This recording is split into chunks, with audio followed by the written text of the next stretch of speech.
আসসালামু আলাইকুম।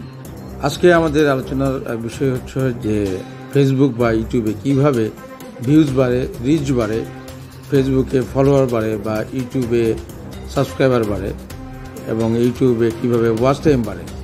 আমরা যারা ইউটিউব করি বা ফেসবুকে বিভিন্ন রকমের ভিডিও বা পোস্ট শেয়ার করি, তারা কিন্তু খুব আগ্রহের সাথে থাকি এবং উদ্বিগ্ন থাকি যে আমাদের কিভাবে ফলোয়ার বাড়বে। আবার ইউটিউবে যারা আমরা ভিডিও শেয়ার করি বা পোস্ট দিই, তারাও আমরা উদ্বিগ্ন থাকি যে ইউটিউবে কিভাবে সাবস্ক্রাইবার বাড়বে, ভিউজ বাড়বে, ওয়াচ টাইম বাড়বে। তো এই বিষয়গুলো নিয়ে আমরা আজকে আলোচনা করব। আমরা মাঝে মাঝেই কিছু চটকদার বিজ্ঞাপন বা থাম্বনেইল দেখি, যেখানে দেখা যায় যে মাত্র 7 দিনেই 1000 সাবস্ক্রাইবার বা মাত্র 7 দিনেই 4000 ঘন্টা ওয়াচ টাইম বা খুব দ্রুত হাজার হাজার ফলোয়ার বাড়বে। এরকম কিছু বিজ্ঞাপন বা ইউটিউবে থাম্বনেইল দেখে আমরা আকৃষ্ট হয়ে যাই এবং আমরা যখন ভিতরে প্রবেশ করি, এসবের ভিতরে প্রবেশ করে যে বক্তব্যটা পাই, তা আসলে বুঝতে পারি যে আসলে 7 দিনে এটি কখনোই সম্ভব না। এটি আসলে সম্ভব, যেটি সম্ভব সেটি হলো খুব দ্রুততার সাথে সম্ভব। যদি কিছু নির্দেশনা মেনে চলি বা কিছু নিয়ম মেনে চলি, তাহলে খুব দ্রুততার সাথে সম্ভব হবে এই ওয়াচ টাইম পূরণ করতে বা ভিউজ বাড়াতে বা ফলোয়ার বা সাবস্ক্রাইবার বাড়াতে। সফলতার দ্বারে পৌঁছানো বা লক্ষ্যে পৌঁছানোর কিন্তু কোনো শর্টকাট ওয়ে নেই, কোনো ক্ষেত্রেই নেই, এক্ষেত্রেও নেই। তবে খুব দ্রুত গতিতে যাওয়া যেতে পারে বা দ্রুত গতিতে সফলতার দ্বারে পৌঁছানো যেতে পারে, লক্ষ্যে পৌঁছানো যেতে পারে, যদি কিছু নিয়ম মেনে চলা যায়, কিছু কৌশল অবলম্বন করা যায়। এক্ষেত্রেও যদি আমরা কিছু কৌশল অবলম্বন করি, কিছু নির্দেশনা মেনে চলি, তাহলে কিন্তু আমরা আমাদের লক্ষ্যে দ্রুত পৌঁছে যেতে পারবো। কারো ক্ষেত্রে হয়তো বা 1 মাস, কারো ক্ষেত্রে 6 মাস, কারো ক্ষেত্রে 1 বছর। বাট এটি সম্ভব করবে আমরা কি কৌশল অবলম্বন করছি বা কি নিয়মকানুন যথার্থভাবে মেনে চলছি কিনা। প্রথমেই আমাদের যে বিষয়ে গুরুত্ব দিতে হবে সেটি হচ্ছে একটি ভালো কন্টেন্ট, স্ট্যান্ডার্ড কন্টেন্ট এবং কোয়ালিটিফুল কন্টেন্ট। একটি ভালো কন্টেন্ট, স্ট্যান্ডার্ড কন্টেন্ট, কোয়ালিটিফুল কন্টেন্ট কোনগুলো, সেগুলো আমরা জেনে নিই।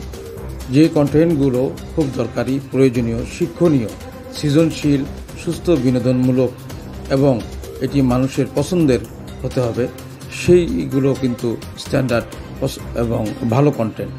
এবং আরও কিছু শর্ত আছে, যে কন্টেন্টগুলো কপিরাইট মুক্ত, কপিরাইট খাবে না, কপিরাইট ভায়োলেশন হবে না, এবং যে কন্টেন্টগুলো ইউটিউব বা ফেসবুকের যে গাইডলাইন আছে বা মনিটাইজেশন পলিসি যে গাইডলাইন আছে, সেগুলো ভায়োলেট করবে না, তাহলে কিন্তু সেগুলো স্ট্যান্ডার্ড কন্টেন্ট হিসেবে গণ্য করা হবে।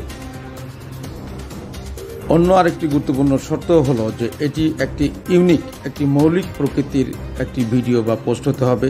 এটি একান্তই নিজের একটি ভিডিও বা পোস্ট এরকম হতে হবে, তাহলে কিন্তু এটি স্ট্যান্ডার্ড এবং কোয়ালিটিফুল এবং একটি ভালো কন্টেন্ট হিসেবে ইউটিউব যে কোম্পানি এবং বা ফেসবুক কোম্পানি, তাদের কাছে এটা বিবেচিত হবে।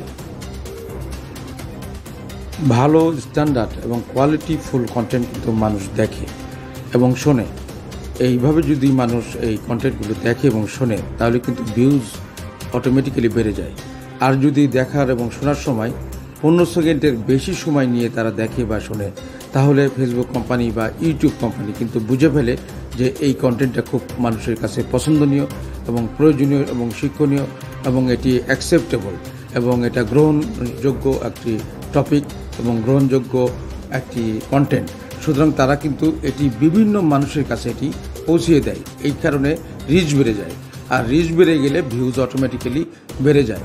আর যদি অনেকক্ষণ ধরে এই ভিডিওটি মানুষ দেখে, তাহলে কিন্তু ইউটিউব কোম্পানি বা ফেসবুক কোম্পানি এটি বিভিন্ন মানুষের কাছে অটোমেটিক্যালি তারা নিজেরাই এটি বিভিন্ন মানুষের কাছে পৌঁছে দেয়। যে কন্টেন্টগুলো মানুষ বেশি সময় নিয়ে পড়ে বা দেখে এবং সেই কন্টেন্টগুলো কিন্তু ইউটিউব কোম্পানি বা ফেসবুক বিভিন্ন মানুষের কাছে গাণিতিক হারে এগুলো তাদের কাছে পৌঁছে দেয় এবং সেই সব মানুষও কিন্তু এগুলো দেখে এবং পড়ে। তখন কিন্তু এটি ব্যাপক মানুষের কাছে ছড়িয়ে পড়ে এবং এইভাবেই কিন্তু একটি কন্টেন্ট ভাইরাল হয়ে যায়। আর ভাইরাল হলে অটোমেটিক্যালি সাবস্ক্রাইবার বাড়ে, ভিউজ বাড়ে, ওয়াচ টাইম বাড়ে। আরেকটি গুরুত্বপূর্ণ কৌশলগত দিক হলো যে এই আপনার ভিডিও বা যে কন্টেন্ট, সেইগুলো যখন মানুষের চোখের সীমানায় পৌঁছায়, তাদের নজরে আসে, তারা এটা দেখবে কিনা, তারা এটা পড়বে কিনা, এটা কিন্তু নির্ভর করে যে এটা প্রথম দর্শনে কতটুকু আকর্ষণীয় এবং কতটুকু তাদের কাছে প্রয়োজনীয় বা গুরুত্বপূর্ণ মনে হয়, বা তাদের এটা পড়লে ভালো লাগবে, ভালো লাগার বিষয় হবে, বা তাদের এটা প্রয়োজনের জন্য পড়তে হবে, এই অনুভূতি সৃষ্টি করবে। এই জন্য কিন্তু ইউটিউবে থাম্বনেইল একটি গুরুত্বপূর্ণ বিষয়। থাম্বনেইলটা খুবই আকর্ষণীয় হতে হবে এবং এটি এমন কিছু লেখা থাকতে হবে যাতে করে মানুষের মনে হয় যে এই লেখাটা পড়া দরকার, এটা জানা দরকার, অথবা এটি দেখলে ভালো লাগবে। নিজের যে বিনোদনমূলক যদি হয়, সুস্থ বিনোদনমূলক হয়, তাহলে কিন্তু এটি মানুষ এই থাম্বনেইলটা দেখেই এটি মানুষ ভিতরে প্রবেশ করবে। ইউটিউবের থাম্বনেইল ছাড়াও এর ডেসক্রিপশন বা টাইটেলে এমন কিছু কথা লেখা থাকতে হবে যাতে করে মানুষ বুঝতে পারে যে এই কন্টেন্টের ভিতরে কি আছে। কন্টেন্টের একটা সামারি বা যেটা লেখা থাকলে মানুষ এই কন্টেন্টের ভিতরে প্রবেশ করতে উদ্বুদ্ধ হবে, সেই বিষয়গুলো লেখা থাকবে। যদিও এসইও মেথডটা ফলো করতে হবে, আমি একটু পরে আলোচনা করছি যে এসইও মেথডটা কি, এবং এখানে এসইও ফলো করে যদি লেখা যায় তাহলে কিন্তু এটা রিচ বাড়বে এবং এটা মানুষ যেমন একদিকে আকৃষ্ট হবে পড়ার জন্য, অন্যদিকে এসইও মেথড ফলো করলে এটা রিচ বাড়বে, ভিউজ বাড়বে। একইভাবে ফেসবুকেও কিন্তু ওই একই বিষয়, যে শিরোনামে এমন কিছু কথা লেখা থাকতে হবে যে কথাগুলো লেখা থাকলে কন্টেন্টটা কি সেই বিষয়ে একটি ধারণা পাওয়া যায় এবং এই কন্টেন্টটা দেখতে দর্শক উদ্বুদ্ধ হয়। এবং আরেকটি গুরুত্বপূর্ণ বিষয় হচ্ছে ইউটিউব এবং ফেসবুকে এই হ্যাশট্যাগ ব্যবহার করতে হবে। হ্যাশট্যাগ ব্যবহার করলে রিচ বেড়ে যায়, সুতরাং হ্যাশট্যাগের ব্যবহারও বাড়াতে হবে। এসইও এটি একটি কৌশলগত গুরুত্বপূর্ণ মেথড। এসইও হচ্ছে সার্চ ইঞ্জিন অপটিমাইজেশন। এটি এমন একটি লেখা বা শব্দ, যে লেখা বা শব্দ দিয়ে, যে বাক্য বা শব্দ দিয়ে মানুষ বিভিন্ন ওয়েবসাইটে, অ্যাপসে, ফেসবুক বা ইউটিউবে তার পছন্দনীয় কন্টেন্ট খুঁজে বেড়ায়। সুতরাং আমাদের এই এসইও এমনভাবে করতে হবে, এই ডেসক্রিপশন বা টাইটেলে এমন শব্দ ব্যবহার করতে হবে বা এমন বাক্য ব্যবহার করতে হবে যে বাক্যগুলো দিয়ে মানুষ তার পছন্দনীয় কন্টেন্ট বা টপিক খুঁজে নেয়। যেমন বলা যায় যে আমি কিভাবে সাবস্ক্রাইবার বাড়াবো বা আমি কিভাবে ওয়াচ টাইম বাড়াবো। তাহলে এই রকম শব্দ দিয়ে, এরকম বাক্য দিয়েই এসইও তৈরি করতে হবে যদি আমরা সাবস্ক্রাইবার বাড়াতে চাই বা ওয়াচ টাইম বাড়াতে চাই। আবার কন্টেন্টের বিষয়বস্তু সম্পর্কে আকর্ষণীয় বা এটা একটা পছন্দনীয় যদি শব্দ লেখা যায়, বাক্য লেখা যায়, তাহলেও কিন্তু সেটি মানুষকে ওই ভিডিওটা বা কন্টেন্ট পড়তে উদ্বুদ্ধ করে, সেটিও রিচ বাড়ায় এবং ভিউজ বাড়ায়। এবার ইউটিউবের কিছু টেকনিক্যাল বিষয়ে আসি এবং কিছু সেটিংস যদি আমরা ফুলফিল করি তাহলে কিন্তু রিচ বাড়বে। যেমন ইউটিউবের সেটিংসে, যেমন কন্টেন্টের পাশে দেখবেন যে থ্রি ডটে ক্লিক করলে এডিট অপশন আসবে। এডিট অপশনে কন্টেন্টটা পাবলিক করা আছে না প্রাইভেট করা আছে সেটি দেখে নিতে হবে। সাধারণত প্রাইভেট করা থাকে, সেটি কিন্তু পাবলিক করে নিতে হবে যাতে সবাই এটি দেখতে পারে। আবার আরেকটি বিষয় হচ্ছে যে এই লোকেশন কোনো কিছু দেওয়া নাই, লোকেশনে ঘরে গিয়ে দেখবেন যে এটি ফাঁকা আছে। এই লোকেশনটা কিন্তু ফুলফিল করতে হবে, বাংলাদেশ লিখে বাংলাদেশ এটি সেভ করতে হবে। তাহলে এই কন্টেন্টগুলো বাংলাদেশের অভ্যন্তরে বেশি করে রিচ করবে এবং এটি পাবলিক থাকায় এটি বিভিন্ন মানুষের কাছে এটি পৌঁছাবে।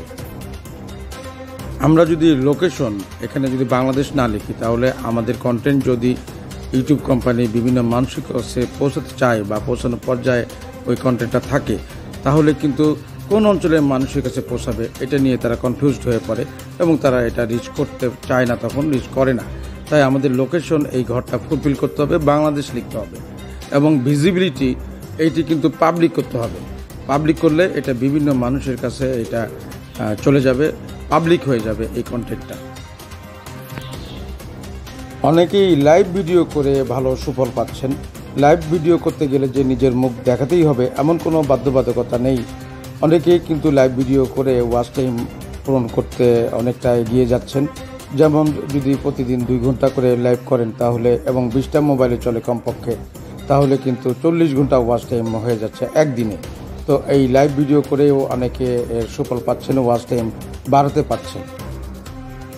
লাইভ ভিডিওর ওয়াচ টাইম কিন্তু ইউটিউব কোম্পানি কাউন্টে নেয়। আমি একদিন এর সুফল পেয়েছিলাম। আমি 2 ঘন্টা চালিয়েছিলাম, আমি 6টা মোবাইলে 12 ঘন্টা ওয়াচ টাইম আমার স্টুডিওতে কাউন্ট হয়েছিল। সুতরাং এটি কিন্তু একটি স্বীকৃত মেথড এবং এটা করে অনেকেই সুফল পাচ্ছেন।